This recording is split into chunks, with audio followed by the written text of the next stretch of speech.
कुछ अमाइनो, हाँ ये जो हमारी बॉडी सिंथेसाइज नहीं कर सकती। कल मैंने आपको बताया था कि दो तरह के अमाइनो एसिड होते हैं, एक वो अमाइनो एसिड होते हैं जो हमारी बॉडी सिंथेसाइज कर लेती है। जब मैं आपकी एज में थी मुझे ऐसे लगता था कि एसेंशियल वो होते होंगे जो बॉडी सिंथेसाइज कर लेती होगी, लेकिन जो बॉडी सिंथेसाइज कर लेती है वो नॉन एसेंशियल है। क्यों? क्योंकि अगर आप वो डाइट में नहीं भी लोगे, अगर आप डाइट में नहीं भी लोगे तो आपकी बॉडी तो खुद प्रिपेयर कर ही लेगी। लेकिन एसेंशियल अमाइनो एसिड वो हो जाते हैं जो कैन नॉट बी सिंथेसाइज, जो हमारी बॉडी सिंथेसाइज नहीं कर सकती। क्योंकि वो हमारी बॉडी सिंथेसाइज नहीं कर सकती इसलिए ये एसेंशियल हो जाता है कि वो हम डाइट में लें। क्योंकि अगर हमने डाइट में भी ना लिया और हमारी बॉडी भी सिंथेसाइज नहीं कर पाएगी तो हमें तो डेफिशिएंसी हो जाएगी। तो how many type of amino acids are there? Two types. The first is essential, the other is essential। बोलो कौन से हैं? which can be synthesized by our body या which cannot be, which इसीलिए तो वो essential है क्योंकि वो synthesize नहीं कर पा रही बॉडी, तो ये बहुत essential हो जाता है कि they have to be present in the human diet। क्योंकि अगर हमने अपने डाइट वाले फूड में वो वाले अमाइनो एसिड्स नहीं लिए तो हमारी बॉडी में डेफिशिएंसी हो जाएगी। लेकिन जो सिंथेसाइज हो सकते हैं वो कौन से होते हैं? अब कल मैंने एक ट्रिक बताई थी नॉन एसेंशियल अमाइनो एसिड्स को याद करने की। हाँ, मैंने तुम्हें बोला था कि मैं ना, तुम अपनी एनसीईआरटी की बुक खोलना बायोमोलिक्यूल्स वाले चैप्टर की। अगर तुम्हारे पास एनसीईआरटी की बुक नहीं है तो मैं पीडीएफ शेयर कर दूंगी ग्रुप में। तो इस चैप्टर में ना एक टेबल दे रखा है। क्या दे रखा है? उस टेबल में 20 अमाइनो एसिड गिवन है, 10 एसेंशियल और 10 जिनके ऊपर 4 लगा हुआ है वो एसेंशियल है और जिनके ऊपर 4 नहीं लगा हुआ वो क्या है? तो अगर तुम गौर करोगे ना, नॉन एसेंशियल वालों के नाम जी और ए से शुरू हो रहे हैं, जी और ए से, जी और ए से। जैसे पहले वाला देखोगे ग्लाइसिन, दूसरे वाला एलानाइन, तीसरे वाला ग्लूटामिक एसिड, चौथे वाला एस्पर्टेक, ए से ग्लूटोनिक, जी और ए, जी से ग्लूटामाइन। कर लो, बातें कर लो। Very good. I am bringing so many tricks for you, but for what? पहले 6 अमाइनो एसिड जो नॉन एसेंशियल है उनके नाम याद करने का तरीका यह है कि अगर तुम टेबल में गौर करोगे तो वो इसी सीक्वेंस में प्रेजेंट है, जीए जीए जीए। पहला जीए कौन सा है? ग्लाइसिन और एलानाइन। अगला क्या है? ग्लूटामिक एसिड और एस्पर्टिक एसिड। अगला क्या है? ग्लूटामाइन और, उसके बाद है सिस्टीन, सीरीन, टायरोसिन, प्रोलीन। अब इसको मैंने कैसे याद कराया था? माई सिस्टर सीरीन इस टेबल में है प्रो, इसी टेबल में वो क्या है? प्रो। तो सिस्टर से सिस्टीन, सिस्टर का नाम सराइनी सीरीन, टेबल से टायरोसिन और टेबल में है प्रो, प्रो से हो गए यार 10 अमाइनो एसिड्स के नाम। पहले जी नहीं, फिर मैं कराती हूँ। जीए जीए जीए, बोलो मेरे साथ। पहला जीए ग्लाइसिन और एलानिन, ग्लूटामिक एसिड और, अगला ग्लूटामाइन और एस्पर्टाइन। ग्लूटामाइन के बाद ए से आएगा ना एस्पर्टाइन। जीए जीए जीए हो गए। उसके बाद अगले 4 कैसे याद, अगले चार कैसे याद करने हैं? सिस्टर से, सिस्टर का नाम इफ टेबल, टेबल से टायरोसिन, टेबल में है प्रो, प्रो से बहुत हंसी आ रही है, प्रो, प्रो से प्रोलीन, प्रोटीन नहीं प्रोलीन, नालायक। चलो एनीवेज, जोक्स अपार्ट, अगर मैं ये ट्रिक नहीं भी बताऊंगी तो अपने आप याद करते रहना। ट्रिक से थोड़ा तो इजी हो गया ना कि जीए, कम से कम कल को आपको एमसीक्यू आ गया कि which of them is essential. ये नॉन एसेंशियल है, ये कौन से हैं? तो which of them is essential, तो उसमें देख लेना जीए जीए जीए ना हो और सिस्टर सिस्टीन ना हो और टायरोसिन और प्रोलीन। इसके अलावा जो भी होगा, ल्यूसाइन, वेलाइन, ल्यूसाइन, ये सारे हमारे कौन से हो जाएंगे?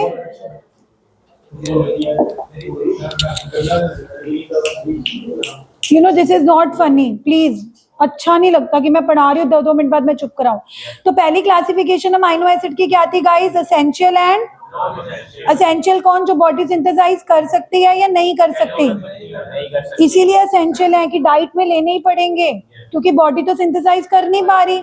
और नॉन एसेंशियल कौन से हैं कि बॉडी सिंथेसाइज कर सकती है, तो नहीं भी लेंगे तो कोई प्रॉब्लम नहीं है। हमारी बुक में कितने अमाइनो एसिड्स गिवन है एनसीईआरटी के बुक में 20। कितने एसेंशियल हैं 10 और कितने नॉन एसेंशियल हैं 10। 10 एसेंशियल हैं 10। 15 साल से पढ़ा रही हूं मैं, आप चुप रहो। 10 एसेंशियल हैं 10 नॉन एसेंशियल के नाम सिखाने की मैंने ट्रिक क्या सिखाई है, जीए जीए जीए, वो एक दो बार नजर मारोगे याद हो जाएंगे, एक बारी में तो फिर भी नहीं होंगे। ग्लाइसिन, एलानाइन, ग्लूटामिक एसिड और एस्पर्टिक एसिड, ग्लूटामाइन और एस्पर्टाइन। उसके बाद सिस्टीन, सिस्टर से सिस्टीन, सिस्टर का नाम सेरीन या सिरीन, टेबल से टायरोसिन, टेबल में है प्रो, प्रो से प्रोलीन। ओके, इसके अलावा जो बच जाएंगे valine, leucine, whatsoever they are essential. अब आगे चलते हैं। सेकेंड क्लासिफिकेशन बहुत सिंपल टू अंडरस्टैंड है। अगर आप गौर से देखो, ये जो मैंने अमाइनो एसिड बनाया था रिद्धा, इसमें कितने अमाइनो ग्रुप थे? अमाइनो ग्रुप 4 थे। चार, चश्मा लगा के 4 दिख रहे हैं।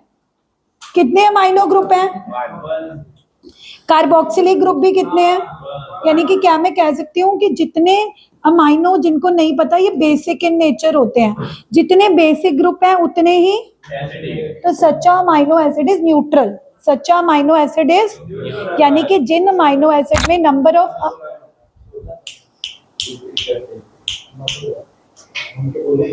जिन अमाइनो एसिड में नंबर ऑफ एसिडिक ग्रुप और number of basic group equal होते हैं, वो कैसे अमाइनो एसिड होंगे? न्यूट्रल। तो अब मेरे को कौन बताएगा कि एसिडिक कौन से होंगे? जिनमें COH ग्रुप ज्यादा होंगे एज कंपेयर टू NH2। और बेसिक कौन से अमाइनो एसिड होंगे? जिनमें NH2 ग्रुप ज्यादा होंगे एज कंपेयर टू, और अगर दोनों इक्वल होंगे तो वो कौन से अमाइनो एसिड्स होंगे?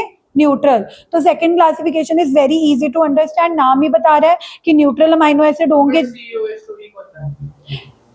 तो हम NH2 भी वीक ही होता है, NH2 is also not a strong base, दोनों ही वीक है। तो अगर इक्वल है, क्योंकि वो भी ऑर्गेनिक है वो भी ऑर्गेनिक है। ओके, लास्ट क्लासिफिकेशन जो कल हमने कर ली थी, मैंने कहा था कि 2 तरह के प्रोटीन्स होते हैं, एक होते हैं फाइब्रस और एक होते हैं फाइब्रस। फाइबर जैसे तुम्हारे बालों का केराटिन, हमारे बालों का स्ट्रक्चर कैसे होता है? Thread like. कैसा स्ट्रक्चर होता है? कोई मेरी वीडियो देखेगा कि पागल ही है, कोई अपने बाल खींच रही है। So what are fibrous? Thread like. Fibrous कैसे होते हैं? Thread like. Example, keratin in hair. अपने बालों से याद रखना कि हमारे बालों का स्ट्रक्चर थ्रेड लाइक होता है। तो fibrous are thread like proteins. कोई बात नहीं, fibrous proteins are thread like. Example याद कर लो फाइब्रस के, केराटिन इन, कर लो बातें कर लो, keratin in hair, myosin in muscles, और एक फाइब्रियोइन, फिब्रोइन नाम का हमारा फाइब्रस प्रोटीन होता है। और ग्लोबुलर क्या होते हैं? जो कॉइल लाइक होते हैं, स्फेरिकल इन शेप। इनके एग्जाम्पल है एल्ब्यूमिन एग, एग का प्रोटीन होता है।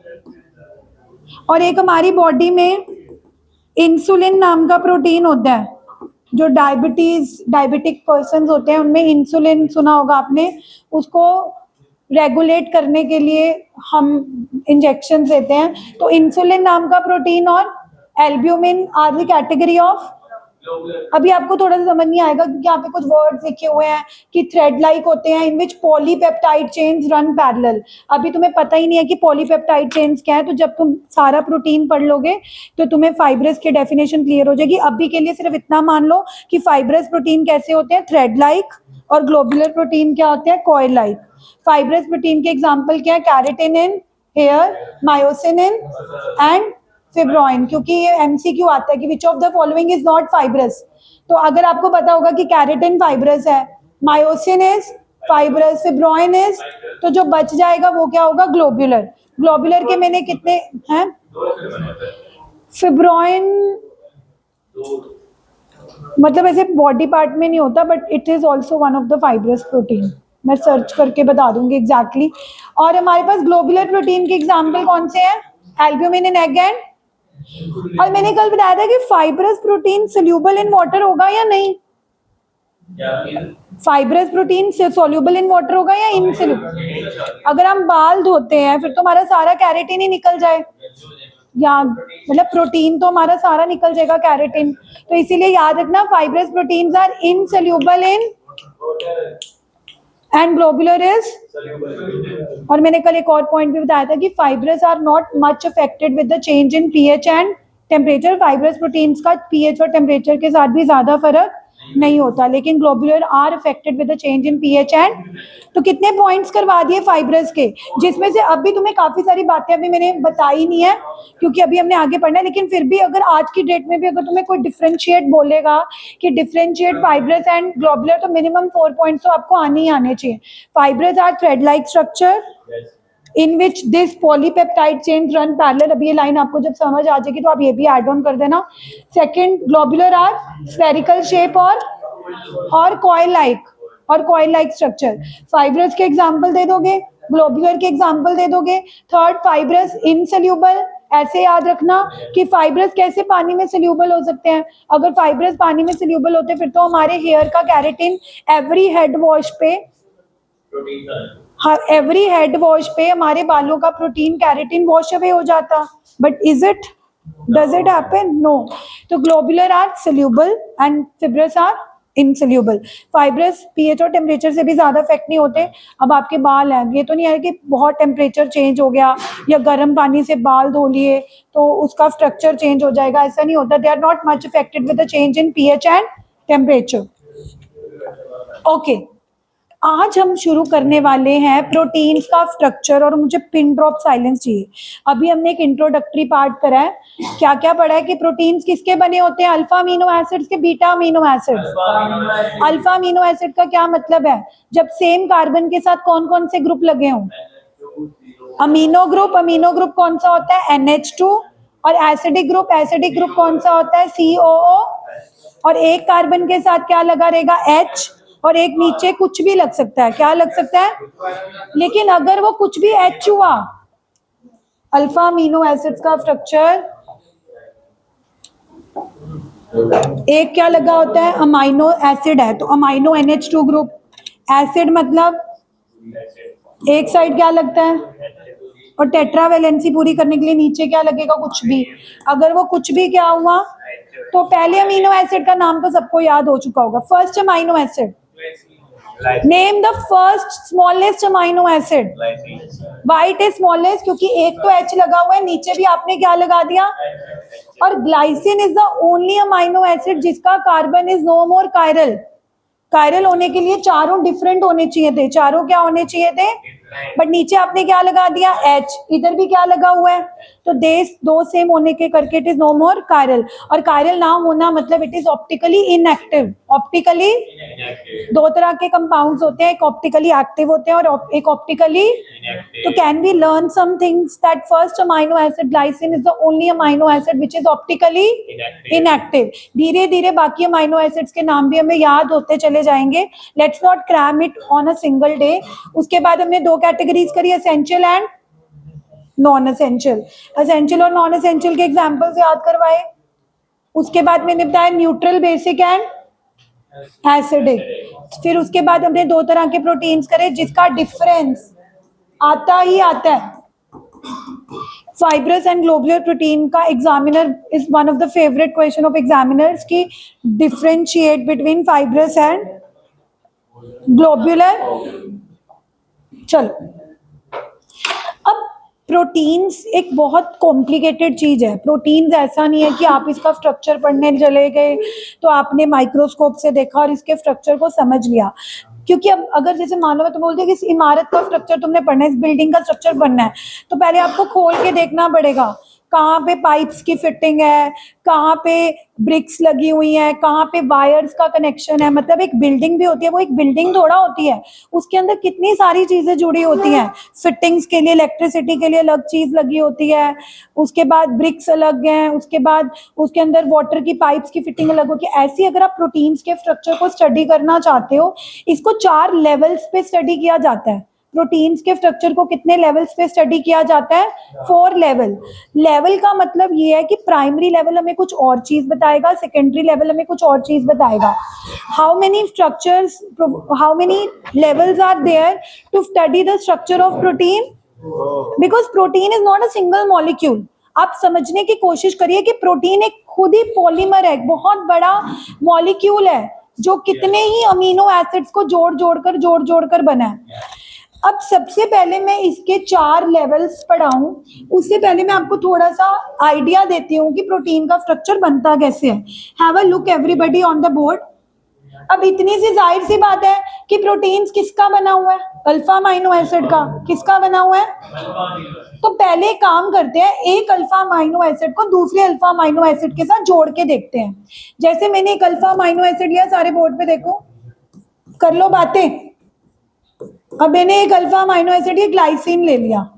क्या ले लिया?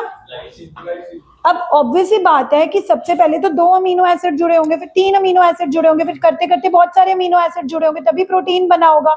अब मैं तुम्हें बता रही हूँ कि जब एक अमीनो एसिड, जो कि एक ईंट है, एक इस बिल्डिंग की एक सबसे छोटी ईंट है, अब ये ईंट दूसरी ईंट के साथ जुड़ने जा रही है, यानी कि ये अमीनो एसिड दूसरे अमीनो एसिड के साथ जुड़ने जा रहे हैं। अब दूसरा अमीनो एसिड कुछ भी हो सकता है, 20 अमीनो एसिड्स हैं, दूसरा अमीनो एसिड कुछ भी हो सकता है ना, alanine, valine, Eleusine, glutamic acid, जो भी। अब अपनी मर्जी से मैं कोई भी दूसरा ले लेती हूँ। अब ध्यान से देखना, जो ये मैं दूसरा अमीनो एसिड ले रही हूँ, मैंने नीचे मिथाइल CH3 लेके एलानाइन ले लिया। जब 2 अमीनो एसिड जुड़ेंगे, प्लीज सारे बोर्ड पे देखो, इंपॉर्टेंट चीज है जो मैं करा रही हूँ। अगर इस अमीनो एसिड का इस जगह पे कौन सा फंक्शनल ग्रुप है? NH2, तो इसका NH2 इधर नहीं आ सकता, इधर आपको COH रखना पड़ेगा। आई अगेन रिपीट, जब आपने 2 अमीनो एसिड, क्यों? क्योंकि देखो जुड़ेंगे कैसे, ये अपना H देगा, ये OH देगा, ये वाटर बना के उड़ेंगे, तभी जुड़ेंगे ना। अब इतनी तो जाहिर सी बात है कि जुड़ने के लिए सेम फंक्शनल ग्रुप आप सामने सामने नहीं रख सकते। अरे क्या हो गया? Please try to understand when you join 2 amino acid, अगर आप हाइपोथेटिकली कोई भी 2 अमीनो एसिड जोड़ के दिखा रहे हो, तो एक चीज आपने ध्यान से रखनी है कि अगर पहले अमीनो एसिड का NH2 सामने रखना है, तो दूसरे अमीनो एसिड का आपने गलती से भी NH2 सामने नहीं रख देना, क्योंकि इतनी तो कॉमन सेंस ही है कि 2 सेम फंक्शनल ग्रुप आपस में रिएक्ट नहीं करते। अगर एक साइड NH2 है तो दूसरे साइड क्या होना चाहिए? COOH, क्योंकि तो ऑब्वियस है कि वो H देगा और वो क्या दे देगा? OH। अब ध्यान से देखो, मैं 2 अमीनो एसिड जोड़ने वाली हूँ। जैसे ही मैंने ये 2 अमीनो एसिड जोड़े, have a look, H C, इधर अकेला NH बच गया। नैतिक देख ले ऊपर, बहुत इंपॉर्टेंट चीज बता रही हूँ, इधर सिर्फ क्या बच गया? NH, क्योंकि इसका H और OH तो वाटर बना के चले गए। इधर क्या बच गया? CO। 2 अमीनो एसिड को जोड़ने से यहां पर एक लिंकेज आ रही है। यहाँ पे कौन सी लिंकेज आ रही है? CONH, इसको पेप्टाइड लिंकेज बोलते हैं। जैसे जब मैंने आपको कार्बोहाइड्रेट्स जोड़ के दिखाए थे, 2 माल्टोस, ओ लिंकेज आती थी जिसको ग्लाइकोसिडिक लिंकेज बोलते थे। क्या बोलते थे? और मैंने आपको बोला भी था कि ये एग्जामिनर्स के बड़े फेवरेट क्वेश्चन होते हैं, that name the linkage present in the disaccharides. तो ओ लिंकेज को ग्लाइकोसिडिक लिंकेज बोलते थे, जो मैं बोलती थी C1 अल्फा C4, मतलब पहले कार्बन और चौथे कार्बन के बीच में एक ओ लिंकेज आती थी। अगर तुम थोड़ा सा ध्यान दो, कार्बोहाइड्रेट्स के स्ट्रक्चर्स में हमने ग्लाइकोसिडिक लिंकेज पढ़ी थी, और आज मैं आपको एक नई लिंकेज के बारे में बता रही हूँ।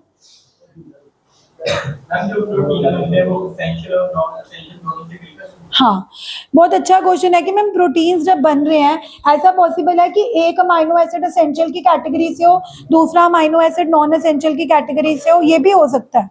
ओके, बट अभी मैं उस चीज में ना पढ़कर कि मैं कौन से 2 अमीनो एसिड ले रही हूँ, क्या मैं एसेंशियल ले रही हूँ या नॉन एसेंशियल ले रही हूँ, मैं सिर्फ तुम्हें एक तरीका बता रही हूँ कि प्रोटीन शायद कैसे बनते हैं। तो क्या होता है कि सबसे पहले शुरुआत होती है पहले अमीनो एसिड से।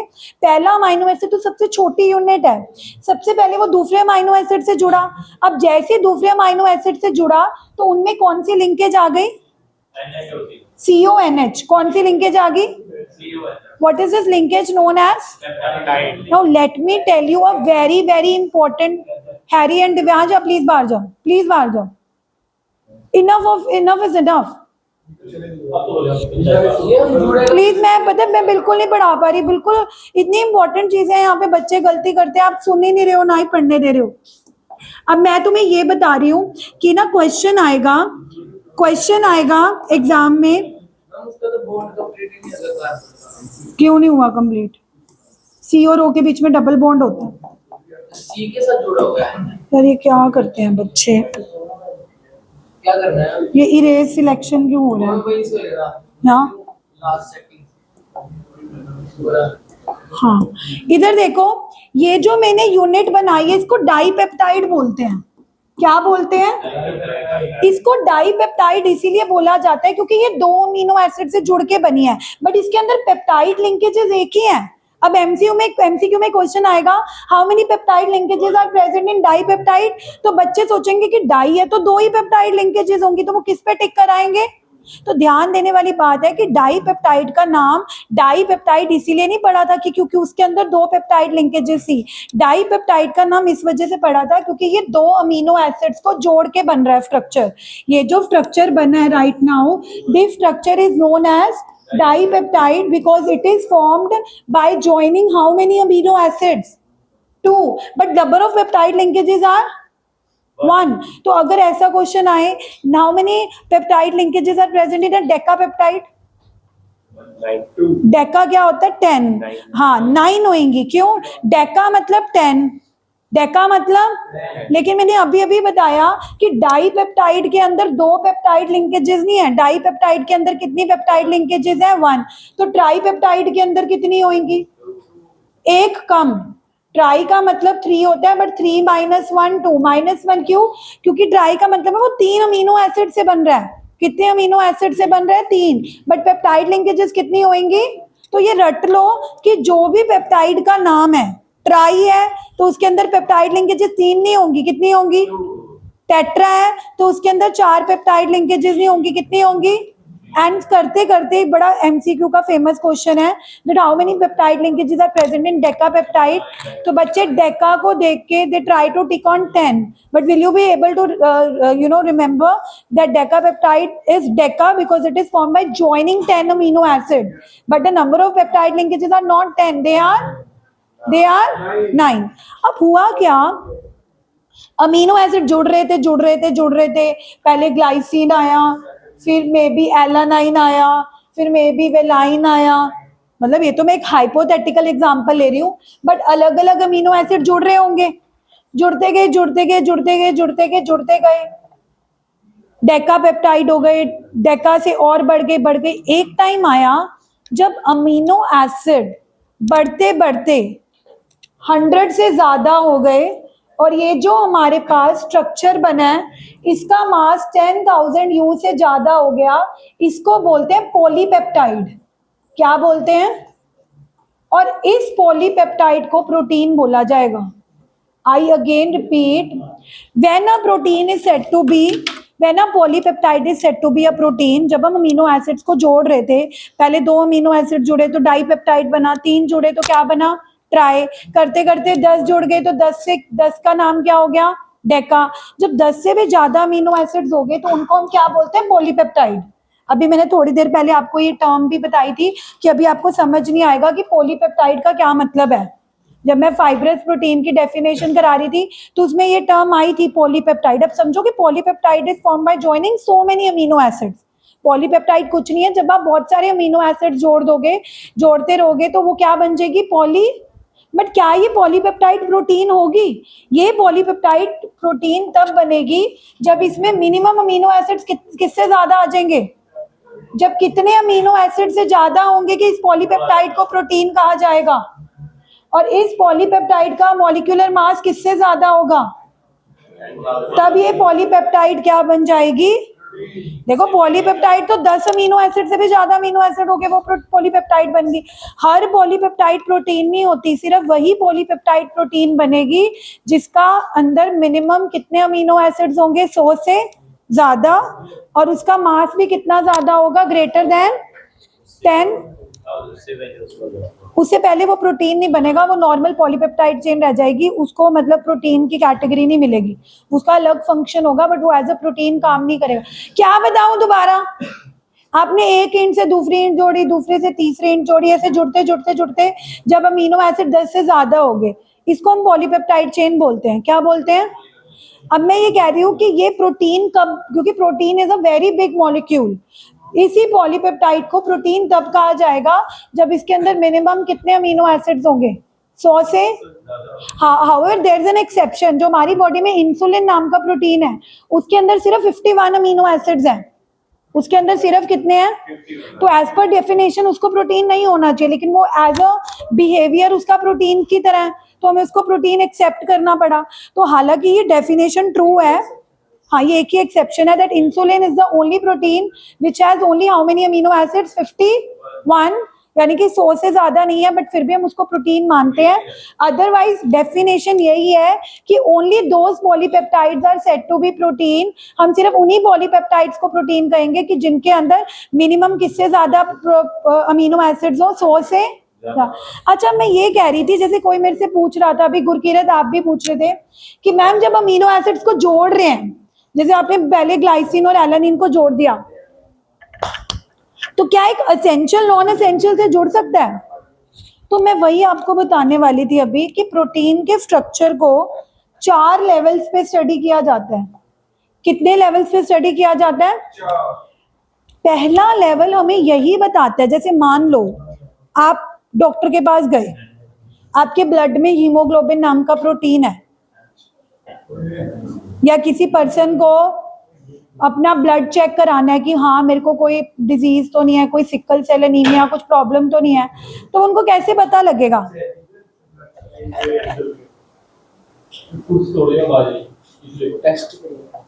कुर्सी टूटने का मुझे कोई गम नहीं है। शट अप बेटा, प्लीज चुप कर जो, please, it's a request. Like I am not so harsh, that doesn't mean कि आप बिल्कुल ही चुप नहीं रहोगे। तनिष प्लीज, अब मैं बाहर निकाल दूंगी। मैं ये कह रही हूँ कि हर प्रोटीन होता है ना, जो हर प्रोटीन के अंदर अमीनो एसिड्स का क्या सीक्वेंस रहने वाला है गुरकीरत, कि पहले एसेंशियल आने वाला है या दूसरा, ये फिक्स होता है। यही सीक्वेंस डिसाइड करता है कि वो प्रोटीन की बायोलॉजिकल एक्टिविटी क्या होने वाली है। जैसे हमारी बॉडी में जो हीमोग्लोबिन है वो भी एक प्रोटीन है, उसके अंदर भी जो अमीनो एसिड का सीक्वेंस है वो फिक्स है, कि पहले वेलाइन आएगा, फिर जी आएगा, फिर एल आएगा, फिर ए आएगा। तो जब आप अपना ब्लड टेस्ट कराने जाते हो तो डॉक्टर्स क्या करते हैं? आपके हीमोग्लोबिन को कैसे चेक करते हैं? वो उनके अमीनो एसिड्स का सीक्वेंस ही चेक करते हैं। क्या चेक करते हैं? जैसे मान लो हीमोग्लोबिन का सीक्वेंस VGLA है, क्या है? VG। तो जिनकी बॉडी में L या कोई अमीनो एसिड किसी दूसरे से रिप्लेस हो गया, तो that person will suffer from a disease. I again repeat, primary structure of protein हमें बताता है sequence of amino acid. Primary structure हमें क्या बताता है कि वो जब प्रोटीन बना था तो किस अमीनो एसिड के जुड़ने से बना था, जो कि फिक्स होता है, वो हम नहीं चेंज कर सकते। अब हमारी बॉडी में हीमोग्लोबिन नाम का प्रोटीन है, उसका जो प्रोटीन अमीनो एसिड का सीक्वेंस है वो फिक्स है, लेकिन कभी कभी किसी कारणवश अगर कोई अमीनो एसिड बदल जाए तो पर्सन में सफर फ्रॉम अ, जैसे सिकल सेल एनीमिया नाम का डिजीज तभी होता है जब हीमोग्लोबिन के कुछ पर्टिकुलर अमीनो एसिड्स चेंज हो जाते हैं। तो हाउ टू डॉक्टर आइडेंटिफाई, डॉक्टरों को कैसे वो सीक्वेंस चेक करते हैं। तो सीक्वेंस कौन सा स्ट्रक्चर बताता है? अब पिछले साल भी मैंने टेस्ट लिया था और क्वेश्चन डाला था कि what do you understand by primary structure of protein. बच्चों ने ये तो लिखा नहीं कि it is the sequence of amino acids. Primary structure is very primary, it is very important structure and it is very main structure of protein. अरे ये लिखो ना कि ये सीक्वेंस ऑफ अमीनो एसिड बताता है प्राइमरी स्ट्रक्चर। ऐसे जैसे मोतियों की माला होती है ना, मोतियों की माला, इवन अगर आप डायग्राम बनाना चाहो तो आप अमीनो एसिड्स को मोतियों की माला की तरह दिखाओ, क्योंकि मोतियों की माला भी आपको मोतियों का सीक्वेंस देती है और प्राइमरी स्ट्रक्चर भी आपको क्या दे रहा है? सीक्वेंस। लेकिन ये मोतियों की माला नहीं है, ये वो है अमीनो एसिड्स, कि पहले एलानिन है, फिर ग्लाइसिन है, फिर ल्यूसाइन है, फिर वेलाइन है। अब यहाँ पे हाँ ये फिक्स हीमोग्लोबिन का सीक्वेंस अलग होगा, इंसुलिन का सीक्वेंस अलग होगा। हर प्रोटीन का सीक्वेंस अलग है, क्योंकि वही सीक्वेंस ही तो बताएगा कि वो प्रोटीन क्या बायोलॉजिकल एक्टिविटी शो करने वाला है। Why primary structure is important, because यही तो बताता है कि वो हीमोग्लोबिन की तरह एक्ट करेगा, ऑक्सीजन कैरिंग कैपेसिटी होगी उसकी, वो इंसुलिन डायबिटिक कंट्रोल करेगा। तो एक प्रोटीन का क्या फंक्शन होने वाला है वो इसी अमीनो एसिड्स के सीक्वेंस पर ही तो डिपेंड करता है। So don't you think that the sequence of amino acid is random और इट इज वेरी इंपॉर्टेंट? हाँ, मैंने जो एग्जांपल दिया रैंडम दिया है, हाँ इन्होंने भी कोई भी रैंडम एग्जांपल दिया है कि पहले ग्लाइसिन हो सकता है, फिर प्रोलीन हो सकता है, फिर थ्रोसाइन हो सकता है, कुछ भी दे रखा है उन्होंने, बट उन्होंने एक एग्जांपल दिया है। So each protein has a specific sequence of amino acid which is critical of its biological, and if the sequence is disturbed because of some reason, then the person may suffer from some kind of, हमेशा sickle cell anaemia नहीं, वो तो haemoglobin के case, मतलब किसी भी protein का कुछ भी हो सकता है। हाँ, अच्छा दिव्यांश डिफाइन कर, what do you understand by primary structure of protein, अगर डिफाइन करना आ जाए, व्हाट डू यू बस 2 मिनट रुक जाओ बस है, व्हाट डू यू अंडरस्टैंड, बस 2 मिनट आप दोनों जाओ, आप बताओ दिव्यांश। नो मुकत को ये भी पार्टिसिपेंट हैरी, मैं बास्केटबॉल, तुम फुटबॉल प्लेयर हो, ले जाओ फिर जो प्लेयर्स हैं, मैं बास्केटबॉल, जो प्लेयर्स हैं वो जाइए। तुम्हें इसका कोई एडवांटेज मिलने वाला है, कोई कोटा मिलने वाला है? ऐसी बस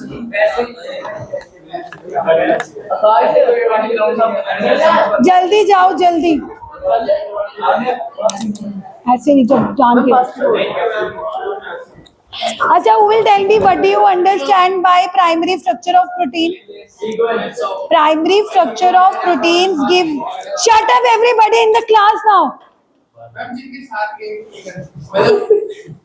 What do you understand by primary structure of protein? It gives us the sequence of amino which are linked to each other, and the sequence is very important because it decides the biological activity, and if one of the sequence is destroyed or is replaced by any other amino acid, then the protein may lose its biological and the person may suffer from a disease. और sickle cell anaemia का अगर example देना चाहते हो तो उसमें यही लिखना कि sickle cell anaemia is suffered only when the sequence of amino acid of haemoglobin is disturbed.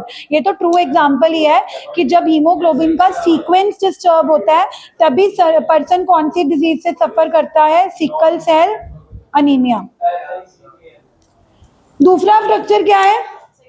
अब हमें सेकेंडरी, हाँ ये बहुत बड़ा है बट मैं थोड़ा, सेकेंडरी स्ट्रक्चर हमें ये बताता है कि जब अमीनो एसिड जुड़ गई, जुड़ जोड़कर इतनी बड़ी हो गई कि उन्होंने क्या बना दी, पॉलीपेप्टाइड चेन। कौन सी चेन बना दी, बोलो मेरे साथ, पॉलीपेप्टाइड चेन। पॉलीपेप्टाइड चेन क्या होती है कि एक अमीनो एसिड दूसरे अमीनो एसिड के साथ जुड़ी, पेप्टाइड लिंकेज, दूसरी अमीनो एसिड तीसरी अमीनो एसिड के साथ जुड़ी, तो ये जोड़कर जब पॉलीपेप्टाइड चेन बन गई तो ये अब किस फॉर्म में एग्जिस्ट करेगी? इसकी 2 फॉर्म्स होती हैं, एक अल्फा हेलिकल और एक beta pleated sheets. Secondary structure is of 2 types. Secondary structure कितने टाइप्स की है? 2 टाइप्स। एक तो स्प्रिंग लाइक, अगर आपका पॉलीपेप्टाइड चेन ऐसे स्प्रिंग लाइक है, अगर आपकी पॉलीपेप्टाइड चेन किसकी फॉर्म में एग्जिस्ट कर रही है, तो इस सेकेंडरी स्ट्रक्चर को क्या बोलते हैं? अब एक ना बहुत बड़ा फेमस क्वेश्चन आता है कि ठीक है, अगर पॉलीपेप्टाइड चेन ये अल्फा हेलिकल यानी कि स्प्रिंग शेप में एग्जिस्ट करती है, तो ये स्प्रिंग खुल क्यों नहीं जाता? What are the forces that are responsible for stabilizing this helical structure? मतलब अगर आप बोल रहे हो कि पॉलीपेप्टाइड चेन ऐसे स्प्रिंग लाइक स्ट्रक्चर में एग्जिस्ट कर रही है जिसको अल्फा हेलिकल स्ट्रक्चर बोलते हैं, तो इसका बड़ा फेमस क्वेश्चन आता है कि जो अल्फा हेलिकल स्ट्रक्चर तो ये ओपन अप क्यों नहीं हो जाता? तो याद रखना, इसमें क्या होता है कि जो पहला अमीनो एसिड होता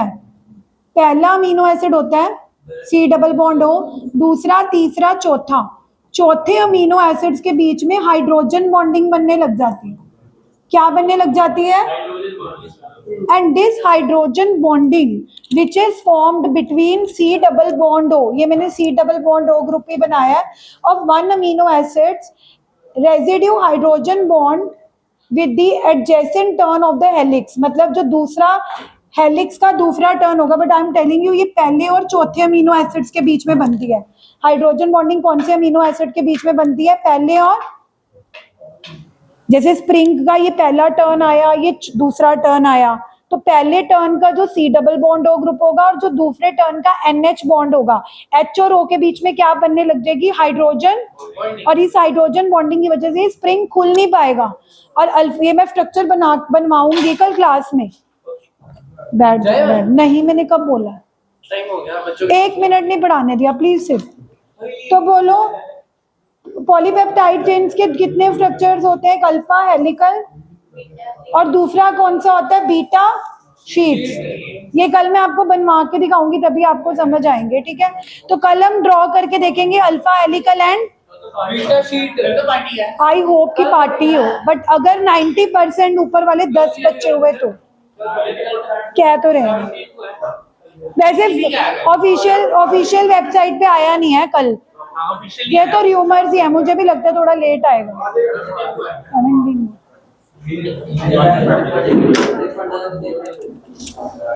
जिन्होंने असाइनमेंट्स नहीं दी MCQ की, कल लास्ट डेट है।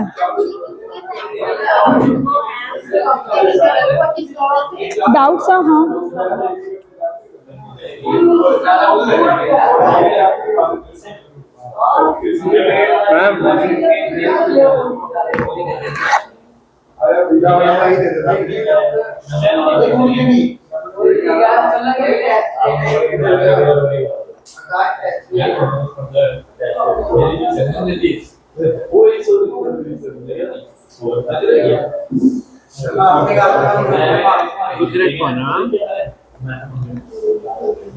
मैं क्या ही करूँगा अब ये मेरी मदर है। अच्छा आपने कहा था मैं मेरी मदर नहीं है, जैसे मैं मेरे बेटे की फ्रेंड की मदर।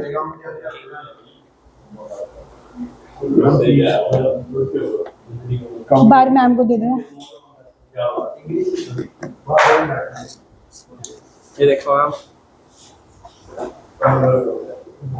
देख, अब तेरे मम्मा का खुद मैसेज आया हुआ है, मैम मधुर ने टेस्ट नहीं दिया। मैंने दिया था जिसमें आपने हेल्प करी है। दूसरे वाला ये देखो अरे मैं आपने हेल्प करी थी।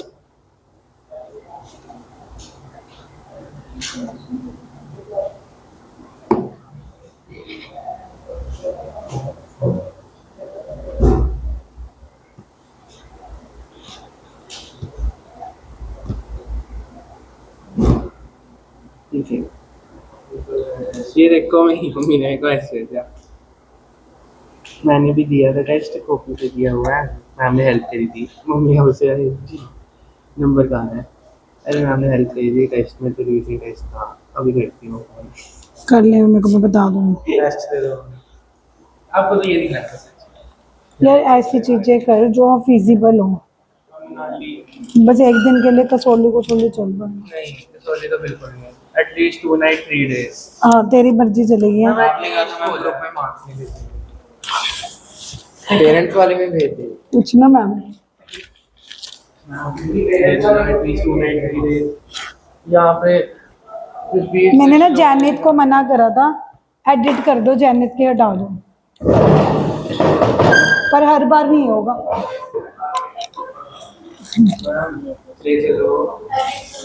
When we does not cook food in pressure cooker, the vapor pressure decreases and जब हम अगर ओपन में कुक कर रहे हैं तो वेपर प्रेशर डिक्रीज कैसे हो रहा है? कुकर में तो इंक्रीज हो रहा है।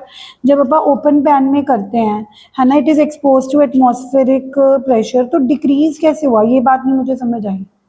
जैसे अगर ओपन पैन में अपना बॉईल कर रहे हैं तो बॉइलिंग पॉइंट ना बढ़ेगा ना घटेगा? नॉर्मली वाटर का बॉइलिंग पॉइंट क्या होता है? ऐसा कहीं लिखा हुआ है क्या? देखना एक बार, चेक कराना। कुकर में तो नहीं, प्रेशर कुकर में तो इंक्रीज होगा, वो तो इसने सही लिखा है। इसने ना ऊपर एक लाइन लिखी है कि जब हम प्रेशर कुकर में नहीं कुक कर रहे तो डिक्रीज हो रहा है। ये नहीं मेरे को क्लैरिटी थी कि भी ओपन में डिक्रीज होगा, तभी मेरे को था कि कहीं इसकी वजह से पूरा ही ना रॉन्ग कर दें कि ये लाइन मत ही लिखना। बट वैसे चेक कर लो कि ये है तो मैं नंबर दे देती हूँ, अगर ये लाइन आपने कहीं से पढ़ के लिखी है। मैम बैग में से मेरे को रेड पेन देना।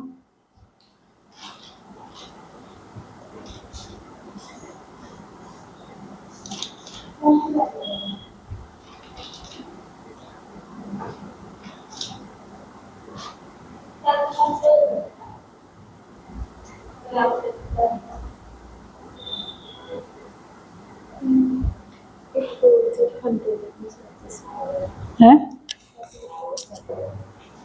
हाँ वही है ना, जब तू इसको ओपन में कर रही है इंक्रीज नहीं होगा, बट डिक्रीज भी तो नहीं होएगा ना। तभी मैंने कहा था कि ये लाइन लिखी मत, इसी के आधा नंबर काटे, क्योंकि यहाँ पे तो कोई डर नहीं है।